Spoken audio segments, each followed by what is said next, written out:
Olá, meus queridos e amados irmãos em Cristo, a paz do Senhor a todos que sempre nos dão a honra de nos acompanhar aqui em nosso canal do YouTube, Edson Santos, Itabaianinha, Sergipe. Como sempre, todas as semanas, nós passamos por aqui e fazemos um comentário superficial da nossa lição semanal. Sempre uma lição anterior.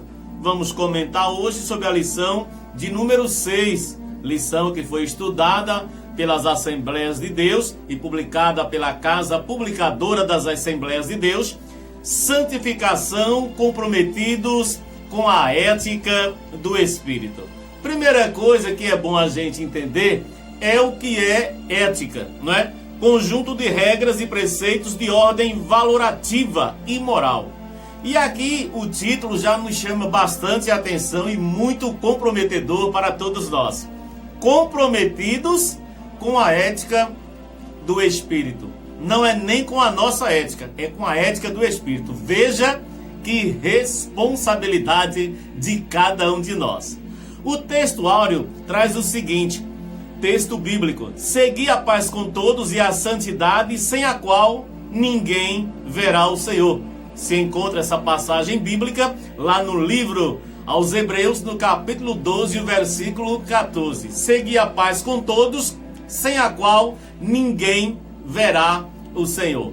É coisa interessante estudarmos esta lição e também nos colocarmos em fazer uma introspectiva, uma análise de nossas vidas, não é? O que é ser santo? Nada mais é do que separado. Nós vamos ver num breve comentário durante a lição de que tem um significado no Velho Testamento, no Novo Testamento, mas que ambas seguem a mesma diretriz.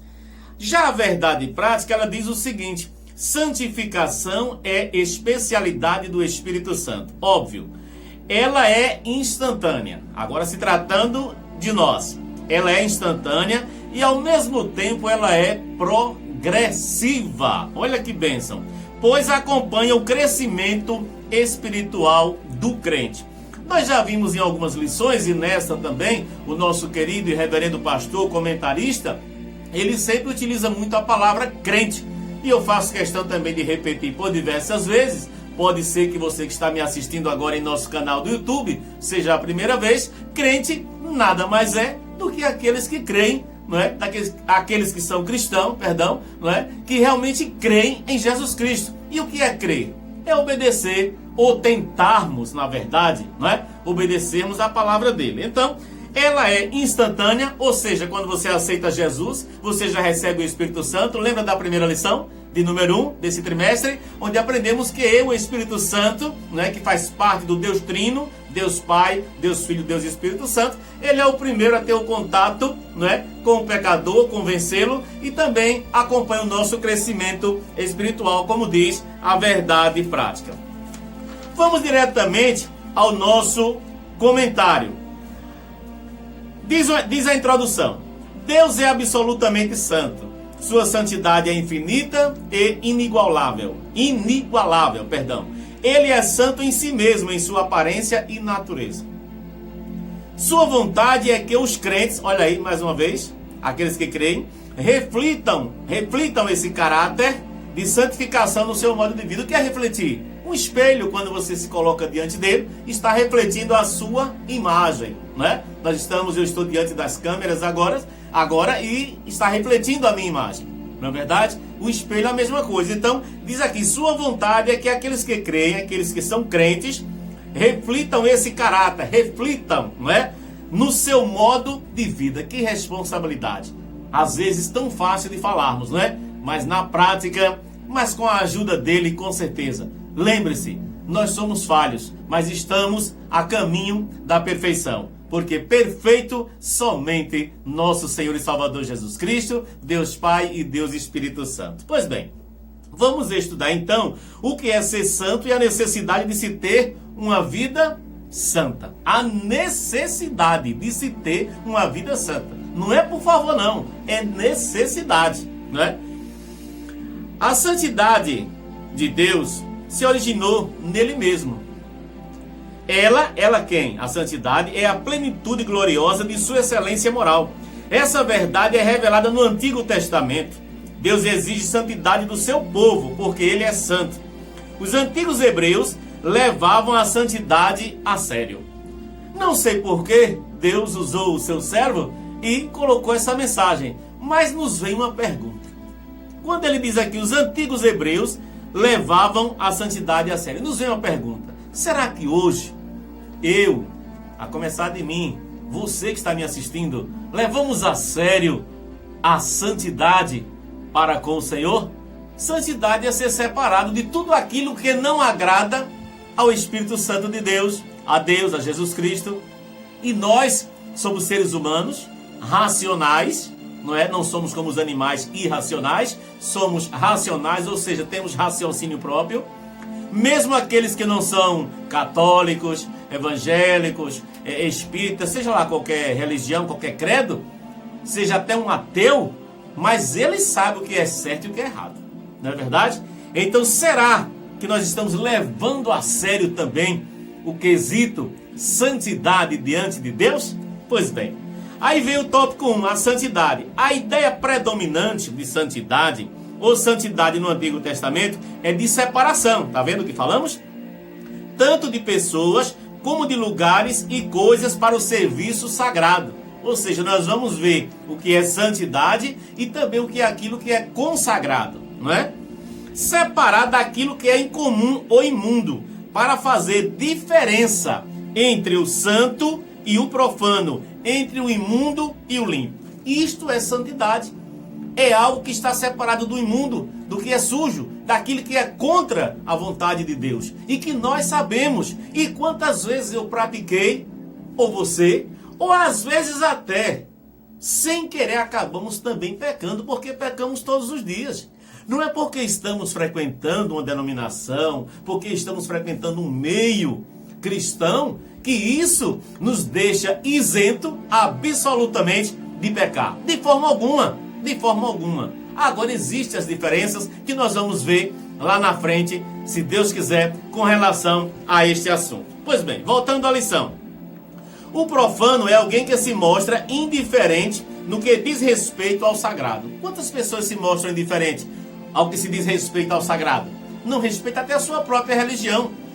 Nós vemos quantas vezes em uma praça, pessoas que ligam um paredão e interrompem a missa. Nós vemos pessoas que se dizem católicas e ele próprio atrapalha a religião dele. Ou mesmo nas igrejas evangélicas. Quantas pessoas passam em frente e às vezes por não gostar dos evangélicos, né? Teve alguém que ele não gostou, ele não gosta e a gente tem que respeitar. Mas ele generaliza, né? E tenta perturbar. Só que nós temos que nos afastar dessas pessoas. Não é ser inimigo, é diferente. Mas também não é necessário estarmos ali lado a lado, não é verdade? Tem que ser separado. Pois bem, o verbo hebraico gadas, ser santo, ser santificado, santificar, ser posto à parte, é mais usado no Antigo Testamento. Ele aparece 830 vezes.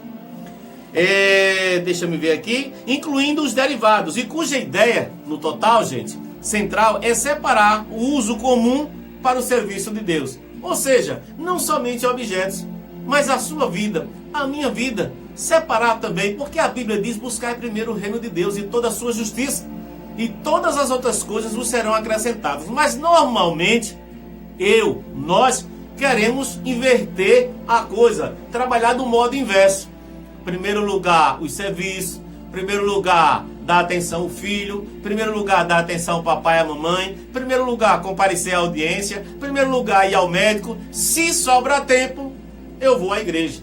Mas na hora que a doença bate na porta, na hora que o médico diz: agora não tem jeito, só com Deus. Aí, alô, meu pastor, seu padre, meus irmãos, como você queira, venha rezar, venha orar por mim. Será que não era melhor lembrarmos antes? É como quando trabalhei, na época da ativa, na briosa Polícia Militar. Quantas vezes, quando em trabalho de plantão na área externa do presídio, em Alagoas, nós conversávamos com pessoas que iam visitar os presos, e a primeira coisa que elas diziam é que a pessoa pediu que levassem uma Bíblia para ela. Será que se ela tivesse lido a Bíblia, ou se interessado pela Bíblia, antes de chegar ao presídio, talvez não tivesse evitado dela ou dele estar ali? Pois é, geralmente a gente coloca Deus em segundo plano. Eu estou dizendo a gente, eu estou me incluindo também, porque cometo esse pecado sempre, mas estou tentando corrigir. E nós precisamos tentar corrigir isso. Quer ver uma coisa? Que hora começa o culto? Na nossa congregação, aos domingos, às 18 horas. Mas geralmente a gente atrasa um pouquinho. E se for alguém que gosta do futebol, tá de olho na televisão e com uma dó de pegar o controle para desligar, porque já está em cima da hora do culto. Isso é priorizar alguma coisa do que o trabalho de Deus. Precisamos corrigir isso. Eu preciso, nós precisamos. Porque é muito bom apontar o dedo para os outros. E eu, não é? Falar, mas tenho que praticar. Então, cometo esse erro. Mas quando a gente marca um médico na capital, a gente sabe sair 4 horas da manhã, não é? Às vezes até antes, se for consulta ou alguma coisa para as 6 da manhã, ou alguma entrada no hospital, enfim. Por quê? Porque pode baixar um pneu, pode ter um problema na estrada, então vamos sair mais cedo. Mas para a igreja, não tem problema não. A hora que chegar tá bom. Geralmente é assim ou não é? Seja sincero com você mesmo. Acontece, mas precisamos nos separar, ser santo, nos separar para servir a Deus também. Consagração e santificação, olha aí, são termos distintos, mas podem significar a mesma coisa dependendo do contexto.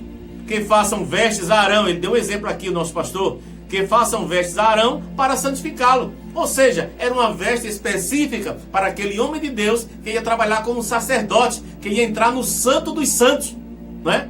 E usamos esse termo com relação ao tabernáculo. Quando estudamos na lição ano passado sobre tabernáculo, nós, para uma outra oportunidade mais uma vez, nós vamos entender o que é isso. Se você estudar em casa também você vai ver que o tabernáculo tinha todo um ritual. E também o sacerdote tinha suas vestes específicas, porque a coisa com Deus é da forma que ele quer e não da forma que eu quero. E ele passou as medidas, tanto na hora de fazer o tabernáculo, como também o modo de se usar, tanto o sacerdote quanto aqueles que iam fazer ou apresentarem os seus sacrifícios a Deus. Pois bem, e em terceiro lugar, vamos falar sobre purificação. O termo taor, puro, limpo, derivado do verbo taer, ser limpo, puro. E gadós, que é do santo, do verbo gadás. Pertence ao mesmo campo semântico, ou seja, é a área da linguística que estuda e significa uma associação do mesmo campo de intelecto e de compreensão para nós, seres humanos, que falamos o português. Como também as pessoas que se aproximam dele se purificam de toda sorte de pecado e idolatria. Se santificar, deixar o pecado, a idolatria, não é? A adoração àquilo que não é Deus, não é verdade? Principalmente as pessoas pensam só em imagens de escultura, mas tem pessoas que idolatram pessoas, não é verdade? Então tudo isso, ser santo é ser separado. A santificação no Novo Testamento. A santificação, santidade e seus cognatos são termos comuns no Antigo e Novo Testamento e trazem o mesmo conceito. Nova aliança, santificação. Na nova aliança, a santificação é a semelhança do caráter de Cristo. Olha que coisa mais prática de você entender. A nova aliança, que é de Jesus para cá, não é? A santificação é a semelhança do caráter de Cristo e efeito real da salvação na vida cristã. Paulo, com muita ousadia, disse: sede meus imitadores como eu de Cristo. Eu digo ousadia porque já pensou? Um homem tem a capacidade de dizer isto, não é? Então nós temos que nos prontificar a estarmos preparados a cada dia para nos santificar mais e mais. Como disse anteriormente na lição, não é? A santidade ela também é progressiva. A gente vai adquirindo, vai vendo e vai procurando entender a palavra de Deus e o Espírito Santo nos iluminando que temos que ser separados. Não é porque você é melhor do que ninguém, não, porque você tem que ser separado. Se você vê algo ali que não é de acordo, que até você ou eu já praticamos de errado, mas você não quer mais, então tem que se abster. A palavra é renúncia. Essa é a verdade. Pois bem, a obra da Trindade. O Novo Testamento torna explícito que antes estava implícito no Antigo. E isso diz respeito também à obra salvífica do Deus Trino. O que estava, entre aspas, escondido, mas difícil de entender, na nova aliança de Cristo para cá ficou um pouco mais fácil de se entender. Não é verdade? A fé cristã confessa a existência de um único Deus, que subsiste eternamente em 3 pessoas distintas. Todas as lições desse trimestre falam muito sobre isso. Aliás, estamos estudando o pentecostalismo verdadeiro. E pentecostalismo, quase que não sai, né? O significado, tem o significado, se assemelha, ou se vem a ideia, em primeiro lugar, do batismo com o Espírito Santo, daqueles irmãos no dia de Pentecostes, que já falamos sobre isso, que nada mais é do que uma das 3 grandes festas do povo judeu. Pois bem, a fé cristã confessa a existência de um único Deus que subsiste eternamente em 3 pessoas distintas: Pai, Filho e Espírito Santo. Até aí, estamos entendendo a nossa lição. Aí ele vai para a natureza da santificação. Não há no Novo Testamento ritual de purificação, cerimonial ou legal de santificação, diferentemente da realidade do sistema mosaico, do sistema o quê? De Moisés. Então, o que é que nós podemos absorver e entender disso aqui? Em rápidas palavras, naquela época existia todo um ritual. O sacerdote, para entrar no Santo dos Santos, até uma corda era colocada em sua cintura e ele entrava com aquela corda. Por quê? Para que isso? Só um dos detalhes que estou falando. Se ele tivesse em pecado, ele morria. E aquele povo, ao ver ele não retornar, não podia ir lá buscar ele. Porque quem entrasse lá morria. Só entrava o sacerdote. E se ele entrasse e estivesse em pecado, ele morria. Então, quando o povo via ele demorar, rapaz, aconteceu alguma coisa. Então, começava a puxar. Se ele não tivesse terminado o seu trabalho diante de Deus, que absolutamente, e o povo já sabia mais ou menos o tempo que ele estava ali oferecendo o sacrifício, só faria isso quando via que realmente ele não saía, então puxava a corda porque não podia entrar lá. E caso ele estivesse vivo e ainda estivesse oferecendo o sacrifício a Deus, ele dava o sinal que estava com vida, não é? Puxava a corda, balançava, mas se não, era sinal que ele estava morto. Então veja como é as coisas com Deus, não é? Isso é para um outro estudo, mas são detalhes. As cores das cortinas, não é? Em volta do tabernáculo, não é? Os catiçais, não é? A pia de bronze, a porta de entrada, tudo são detalhes. A posição em relação ao norte, sul, leste, oeste, as coisas com Deus são claras e são diretas e objetivas. Pois bem, a santificação pode ocorrer de maneira instantânea, não é? Quando o pecador recebe a salvação em Jesus. Falamos isso na verdade prática, né? Ela é chamada teologicamente de santificação posicional, referente à mudança de posição de pecador para a santificação. Falamos agora há pouco também sobre isso, que é o primeiro contato que o pecador tem com o Espírito Santo. Então, a partir daí, ele já começa a sua santificação, ou seja, é uma mudança de posição daquilo que ele estava totalmente alheio, daquilo que ele estava totalmente voltado de forma errada, mas estava na ignorância. Por isso que a Bíblia diz que Deus não tendo em conta o tempo da ignorância, nos chama a uma nova vida. Agora, quando você já sabe, quando você já conhece, quando você peca porque quer pecar, não é? Quando cai, se afasta dos caminhos do Senhor, mesmo sabendo que está errado, às vezes continua fazendo, não é? Mas é diferentemente daquele pecador que aceitou e ele diz: agora eu quero fazer uma mudança de vida. É por isso que muitas pessoas às vezes não entendem. Quando chega numa igreja evangélica, geralmente igrejas evangélicas, e no final do culto, geralmente a pessoa que está dirigindo aquele trabalho pergunta quem quer aceitar Jesus. E muitas pessoas dizem: por que essa pergunta mais boba? Quem é que não quer aceitar Jesus? Mas aquele aceitar Jesus é o aceitar que a Bíblia diz: aqueles que não me confessarem diante dos homens, eu também não o confessarei diante de meu Pai. E muitas pessoas se envergonham. Pessoas se envergonham de falar de Jesus, se envergonham de andar com a Bíblia, não é? Mas quando eu ou essas pessoas estavam lá no mundo, não se envergonhava por usar drogas, não se envergonha por estar de forma bebendo e perder o controle, arriscado perder a sua vida ou a de terceiros, tirar a vida de terceiros, terminar um dia talvez preso, desmoralizado, não é? Isso às vezes não envergonha. E aliás, para muitos da sociedade, acha isso até normal, não é? Acha normal. Agora, quando alguém passa a frequentar uma igreja, a procurar Jesus, a procurar a santidade, aí diz, olha, aí está metido a santo. Agora está metido a santo. Outros dizem, agora foi dar dinheiro ao pastor, não é verdade? É assim que dizem. Mas não lembra que ele dá dinheiro ao traficante, que ele sustenta o tráfico indiretamente. Não lembra que muitas vezes ele joga em alguma coisa que é ilegal até diante da nossa Constituição. Agora, começou a seguir Jesus, aí sim, agora está metido a besta, está metido a santo, agora diz que é santo. E quando a gente estuda isso aqui, então aí é que muitas pessoas ficam sem entender. Mas eu quero concluir essa parte dizendo o seguinte: a palavra de Deus diz que só entende as coisas espirituais quem é espiritual. Se você só enxerga pelo lado carnal, você não vai enxergar. Porque diz a Bíblia que Deus escondeu dos sábios e entendidos e revelou aos pequeninos. Quem são os pequeninos? Aquelas pessoas que muitas vezes não têm tanto estudo quanto você, não tem tanto diploma na parede, mas é uma pessoa que ela colocou na cabeça dela que ela precisa de Deus, e ela passou a fazer o que a Bíblia diz, que o crer, ser crente é crer, e o crer vem pelo ouvir. E ouvir o quê? A palavra de Deus. Mas quantas vezes estamos na igreja, mas não estamos ouvindo a palavra de Deus? Você está vendo o detalhe? Nós estamos escutando. Eu estou aqui no estúdio, mas se um carro passa lá na rua, ainda consigo. A acústica do meu estúdio humilde não é tão potente assim, e ainda dá para escutar.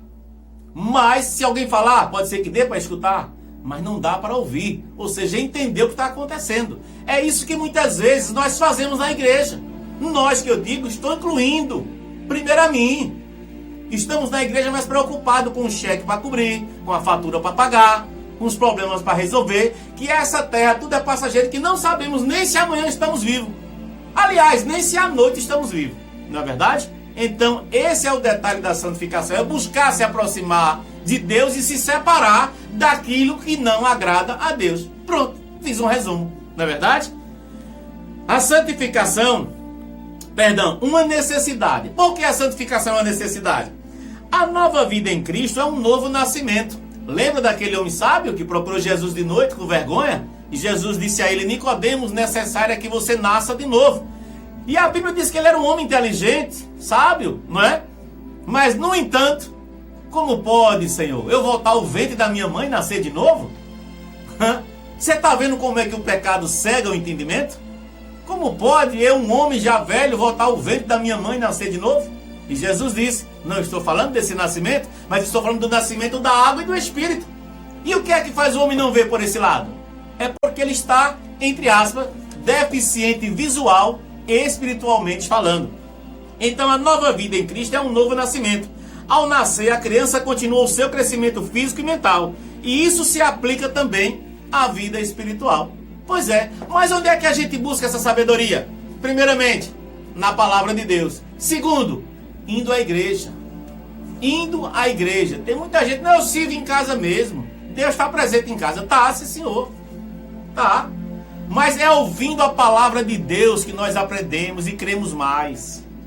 É ouvindo a palavra de Deus para aquelas pessoas que se dedicam mais, têm experiência a nos passar. E nós vamos aprendendo através da palavra de Deus. Não é palavra de homem, não. É palavra de Deus o que precisamos fazer. E Deus vai tocando em cada um de nós. Apesar de a santificação ser instantânea, ela ao mesmo tempo é progressiva. Já falamos isso. A vida cristã é uma carreira.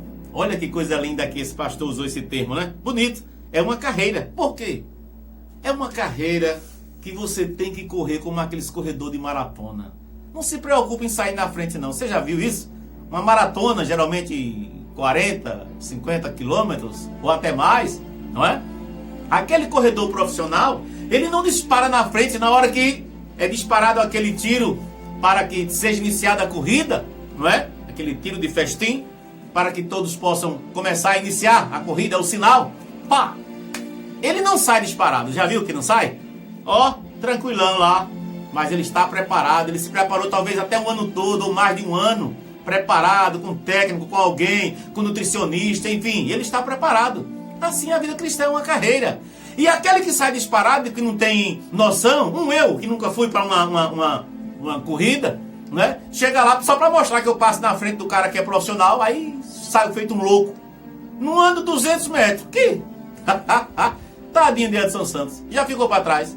E ele, ó, devagarzinho. Cadê Edson Santos agora? Só se for de carro ou na moto para acompanhar ele. É ou não é? A vida cristã é isso.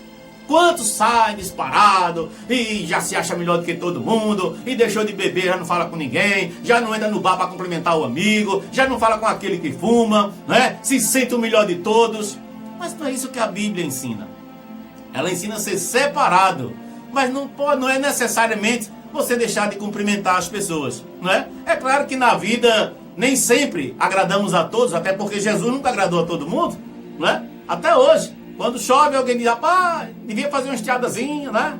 Quando tá sol, Senhor, uma chuvinha, é bom. Quer dizer, sempre, né? Um nasce com cabelo liso, quer encaracolar, outro nasce encaracolado, quer alisar, né? Uma nasce com os seios grandes, quer mandar tirar a metade para ficar menor, outra nasce pequenininho, quer... Então o ser humano sempre é assim, sempre tá sem estar satisfeito, não é verdade? A mesma coisa na vida cristã. É uma carreira que temos que ir devagar, aos poucos, aprendendo, como uma criança na escola. Você já pensou se uma criança chegasse com 5 anos, 6 anos no infantil e ele já aprendesse a falar inglês, alemão, japonês? Não tem, mas logo ele vai começar as primeiras palavras, as primeiras letras, e daqui a pouco é um homem sábio, uma mulher sábia, mas gradativamente, não é verdade? Vamos adiantar aqui, a santificação aplicada ao crente. Mais uma vez a palavra crente, é o que? Crer. O Espírito é uma fonte de santidade e o Senhor, de santidade, e o Senhor, o seu padrão. Todos os crentes devem desejar se parecer com Jesus e viver de maneira a agradar a Deus. Parecer com Jesus. Que coisa, não? Será que hoje nós estamos parecendo com Jesus? Não estou falando dessa aparência física, mas aquele homem que quebrou o protocolo, conversou com mulher que não poderia naquela época, principalmente ele sendo judeu, uma mulher samaritana. Aquele homem, que é aquele baixinho igual eu, correu até uma árvore, uma figueira brava, para ver quem era Jesus. Ele só queria ver quem era Jesus. Mas ele não imaginava que Jesus ia chegar debaixo da figueira brava e olhar para cima e dizer, desce daí porque hoje me convém pousar na tua casa, é se hospedar, é ficar. Hoje nós vamos ter uma conversa séria. E hoje, será que nós parecemos? Ou julgamos as pessoas porque é negra, julgamos as pessoas porque é galego, julgamos as pessoas porque é homossexual, porque é heterossexual, porque é crente, porque é católico, enfim, achamos alguma coisa para julgá-las? Foi isto que Jesus nos ensinou? Será? Mas carregamos a Bíblia debaixo do braço, ou um terço enrolado na mão ou no pescoço e rezamos ele 3 vezes por semana ou mais. Aliás, por dia ou mais. Mas quando se fala de amor, na primeira oportunidade que tiver para derrubar o irmão, não pensa 2 vezes. Então é isso que a lição está dizendo. Temos que parecer com Jesus. Parecer com Jesus. Pois bem, aí vem o segundo tópico. Uma vida de santificação. Somos santificados pela palavra. Olha aí. Como é que eu vou ser santificado pela palavra se eu não escuto a palavra? Se eu não leio a palavra? Quantas pessoas têm a Bíblia em casa? Eu acredito que quase todo brasileiro, vou falar diretamente para nós brasileiros, tem uma Bíblia em casa, uma Bíblia em casa. Seja irmãos católicos, seja irmãos evangélicos. Mas quantas vezes abre ela por dia para ler um versículo? Um versículo. Antigamente tinha uma tal de caixinha de promessa em que você só lia ou só via coisas boas, né? Aqueles versículos bons, não é? Mas quando o chicote canta no lombo, aí o camarada não gosta, né? Então nós temos que ler. A santificação vem pela palavra. Isso está muito... Podemos afirmar, como disse Donald Jazz, que a santificação é a semelhança do caráter de Cristo. É o efeito real da salvação através da qual a própria vida de Cristo permanece para sempre na vida e no caráter do crente. É mudar. Gente, conversão é mudar de direção. é tomar um novo rumo. Eu estava indo aqui, reconheci que estou errado e vou voltar e não quero mais praticar isso. Pronto. Para Deus, Deus não é o homem, não. Deus perdoa e não lembra mais dos seus pecados. Deus lhe vê como você é. Deus lhe vê o seu interior. Enquanto alguém está julgando pela sua aparência, de bruto, de ignorante, de chato, de ruim, de feio, de que não é crente, de agora está se amostrando, deixe para lá. O que importa é o que você tem para apresentar a Deus. É a mesma coisa daquele que faz as coisas escondidas. Ele pensa que Deus não está sabendo, porque está no oculto de um quarto, porque está em outra cidade, porque é apenas uma caneta que eu vou roubar do trabalho. Não tem nada a ver, eu trabalho no serviço público, uma caneta não vai fazer mal. É tudo público mesmo, é tudo público não. Se fosse assim, o carro da prefeitura eu tinha que levar para casa porque é meu também, porque eu sou ser humano. Não, é para o nosso uso. Uso comunitário, que é isso? Da comunidade, mas está lá. É do órgão público. Danificar um órgão público com raiva da administração, né? Não, eu vou levar uma caneta. É roubo do mesmo jeito. Então, santidade é isso, é você se separar de tudo isso. E não existe pecadinho nem pecadão, né? Eu digo sempre que até dá uma rima. Tanto faz roubar uma caixa de fósforo, como roubar um avião. É a mesma coisa, certo? Aí nós vamos. O que é ética? Ética é a palavra de estudar a conduta. Tá vendo, gente? Lembra do que o apóstolo Paulo disse? As más conversações corrompem os bons costumes. Está lá em 1 Coríntios 15, 33. As más conversações corrompem os bons costumes. Se eu estou querendo mudar, para que eu vou estar conversando com quem só tem conversa que não presta? Para que eu vou estar ouvindo só notícia do que não presta? Se eu tenho aqui, olha, o que é bom, a palavra de Deus.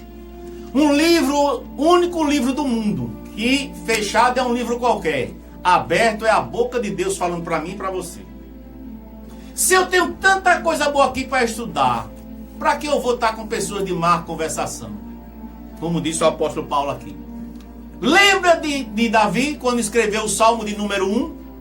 Bem-aventurado o varão que não anda segundo o conselho dos ímpios, não se detém no caminho dos pecadores, nem se assenta na roda dos escarnecedores. Antes tem o seu prazer na lei do Senhor, e na sua lei medita de dia e de noite, pois serão como a árvore plantada junto a ribeiros de água, cujo fruto não cai, e dá seu fruto na estação própria. Cujas folhas não caem, perdão. Tá vendo? Como é a comparação? Está próximo a ribeiro de água, suas folhas estão ali verdejantes, bonitas, e dá o fruto na estação própria. Agora aqueles que andam com os ímpios, para ouvir o quê? Para ouvir o quê? A Bíblia diz fugir da aparência do mal. Não é nem do mal, é da aparência do mal. Então é esse pensamento que nós temos que ter. As más conversações corrompem os bons costumes. Lembra das nossas avós, você da sua e eu da minha, que dizia, e até mamãe ainda hoje diz, papai, não é? Diz com quem tu andas, que eu digo quem tu és. Com quem você tem andado? Com quem você tem conversado? E você do outro lado, se me assiste pela primeira vez, pode pensar, e você é perfeito? Nunca fui. E nem sou. Mas estou buscando a perfeição. E procurando me afastar de quem não tem exemplo nenhum para me dar. Era meu amigo quando eu tinha muito dinheiro. Era meu amigo quando eu estava usando o que ele usa até hoje. Era meu amigo quando eu bebia com ele até hoje. Hoje mudou. Quer ver uma coisa? Fique sem dinheiro, fique doente, numa situação difícil, para ver quantos amigos batem a porta. Não generalizando, mas a maioria hoje, dos amigos e irmãos também, só quer estar com você quando você lê na cartilha dele. Jesus é diferente. Ele te amou e me amou antes que eu e você amasse a ele. Ele procurou conversar com prostitutas, ladrões. Aquele homem na cruz, ele não fez nenhum sacrifício. Aquele homem na cruz, ele não chegou para procurar Jesus durante o tempo que ele estava na terra antes de ser crucificado, hora nenhuma. Mas ele foi um cara reconhecedor. Quando o outro disse, se tu és Deus, filho de Deus, então desce da cruz, salva-te e a nós. E o outro disse o quê? Será que nem nessa hora difícil tu reconheces? Nós estamos aqui porque merecemos, mas esse justo nenhum mal fez. Senhor, lembra-te de mim quando entrares no teu reino. Foi o que Jesus disse, hoje mesmo estarás comigo no paraíso. O que precisa é você ser a sua essência. Você não precisa mudar o seu jeito de ser o seu pessoal, para agradar ninguém. Você precisa mudar as suas atitudes. O conserto começa de dentro para fora e não o contrário. Certo? Antigamente se ensinava o contrário. Se aceitava Jesus no outro dia era para estar com o cabelo cortado baixinho, ou deixar o cabelo arrastando na bunda, ou então a saia arrastando. Não, senhor. Primeiro se procura o quê? De dentro para fora. Eu preciso mudar, eu, Edson Santos, mais e mais, amar mais, perdoar mais. É muito fácil dizer, Jesus mandou amar os vossos inimigos. Ah, se Jesus não tem dito essa palavra. Mas ele disse, amai os vossos inimigos. É muito fácil de dizer, mas para praticar temos que buscar a ajuda do Espírito Santo. Quero concluir a nossa lição de hoje. A conclusão diz, sobre a santificação precisamos saber o significado, a sua importância e sua necessidade. Tá vendo? Significado separado, a sua importância e significado e necessidade. Isso evita confundir a santificação com regras, olhe, com regras externas e típicas de religiões legalistas, não é? O cara está preocupado, não é, com coisas e regras externas, ou seja, alguns lugares, sem citar por ética, né, que se prende mais a usos e costumes e a verdadeira palavra da santidade. Não adianta. Não adianta você usar um paletó, uma gravata, uma Bíblia debaixo do braço, se você não praticar alguma coisa de bom. Boas obras, boas atitudes. Não adianta. E conclui dizendo, a santificação é a marca de uma vida na plenitude do Espírito. Que Deus te abençoe, já passamos dos 36 minutos. Eu quero encerrar esta breve palavra e sempre dizendo, todas as semanas estamos aqui conversando, batendo esse papo informal, gostoso, sobre a palavra de Deus e sobre as lições dominicais, sempre de uma semana anterior. E este projeto, eu já disse várias vezes e vou sempre repetir, foi com a intenção daquelas pessoas que não podem ir para o culto e que também quer ouvir um homem, uma palavra simples de um homem simples. Como disse, não sou pastor, presbítero, não sou professor, não sou nada. Eu sou uma pessoa tal qual você, simples, mas curioso, que gosta da palavra de Deus e que preciso dela e que preciso mudar muito. Mas juntos nós vamos mudar, sabe com qual ajuda? Do Espírito Santo de Deus. Que Deus te abençoe onde quer que você esteja. Se possível, coloca o joinha aqui no nosso canal do YouTube. E se não for inscrito, se inscreva, nos ajude. Estamos começando, temos poucas pessoas inscritas, até porque reconheço que aqui no YouTube e em outras redes sociais tem pessoas de muito mais credibilidade no sentido espiritual, pessoas muito mais preparadas no sentido espiritual do que eu, mas estamos aqui batendo esse papo e aprendendo um com o outro, um pouquinho a cada dia. Que Deus te abençoe.